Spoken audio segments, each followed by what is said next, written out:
Kembali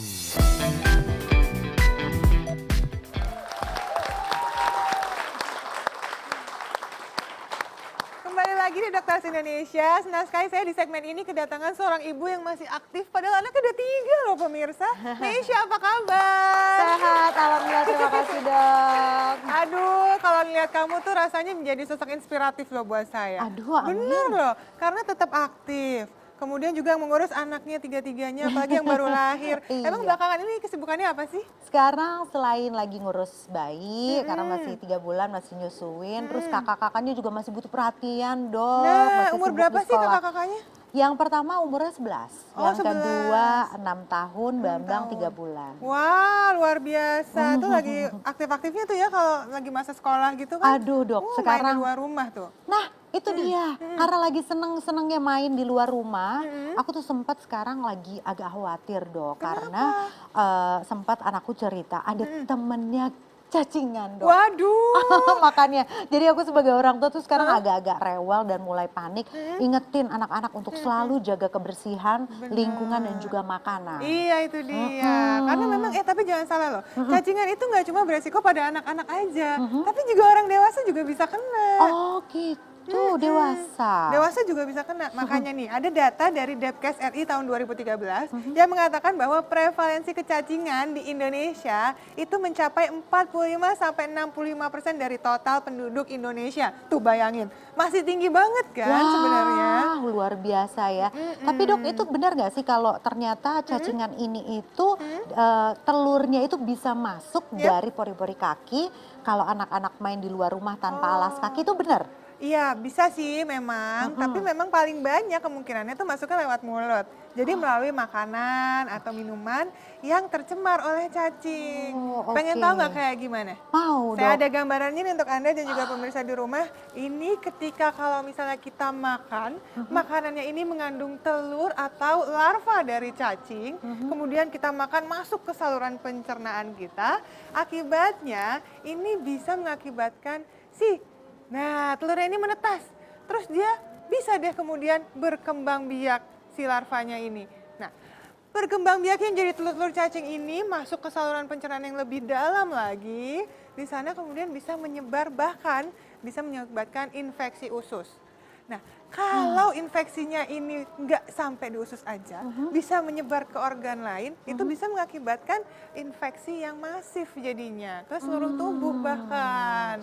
Aduh, agak serem Serem ya ya? dok ya. Nah, supaya kita tidak mengalami cacingan atau anak-anak juga cacingan, kita kan harus tahu nih dok, ciri-cirinya. Katanya kan ciri-cirinya perutnya buncit, Iya. atau ada gatal di anus, itu benar dok? Bener sih, tapi yang paling sering yang harus kita waspadai itu misalnya kalau ada gangguan pencernaan tuh Mesya. Misalnya tiba-tiba anaknya ngeluh, aduh sakit perut, tapi nggak ada sebab yang pasti, yang jelas. Kemudian juga nafsu makannya tiba-tiba menurun. Lama-lama kok dia nggak jadi nggak doyan makan gitu. Nah itu yang perlu harus diperhatikan. Kemudian kalau misalnya nih, tadi kan larvanya masuk, kemudian pecah jadi telur. Bisa berkembang biak jadi larva lagi. Nah larvanya ini bisa masuk kemana-mana. Masuknya bisa misalnya masuk ke paru-paru. Nah itu gejalanya bisa mengakibatkan seperti gejala alergi. Kayak batuk-batuk, asma, nah itu juga bisa. Kalau makin parah, beberapa jenis cacing tertentu bisa mengakibatkan gangguan anemia. Jadi anaknya jadi lemas, letih, lesu gitu. Bahkan yang namanya cacing itu kan parasit. Pasti dia akan merampas nutrisi. Jadi anaknya pasti akan terganggu tuh daya tahannya. Jadi gampang sakit jadinya.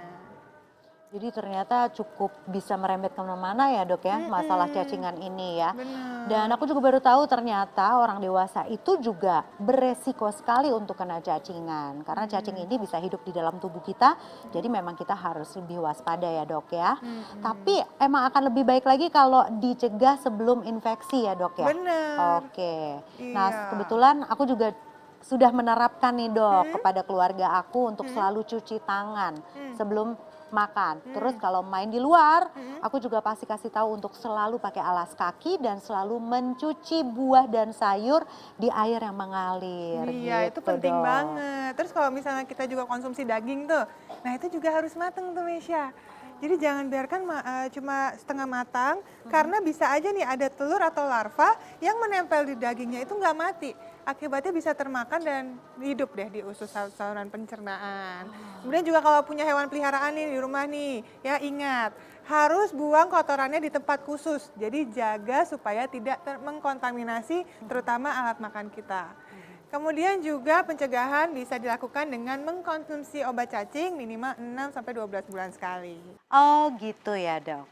Nah pemirsa memang minum obat cacing itu penting sekali untuk mencegah penyakit cacingan. Makanya aku dan keluarga selalu minum Vermoran. Mengandung mebendazol yang efektif mengobati infeksi cacing dengan mematikannya. Dan cacing itu akan keluar dari tubuh dalam keadaan hancur bersama kotoran.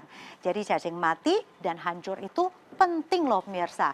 Karena untuk mencegah cacing berpindah ke organ tubuh lainnya. Vermoran berbentuk tablet kunyah dengan rasa stroberi yang enak, mudah dan praktis dikonsumsi.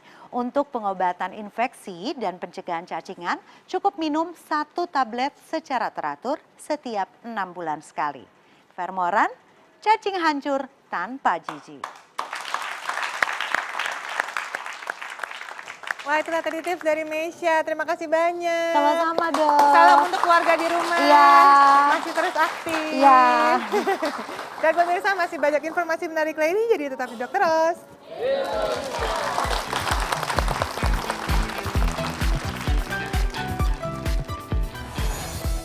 Kaki wangi bebas daki dengan tips berikut ini.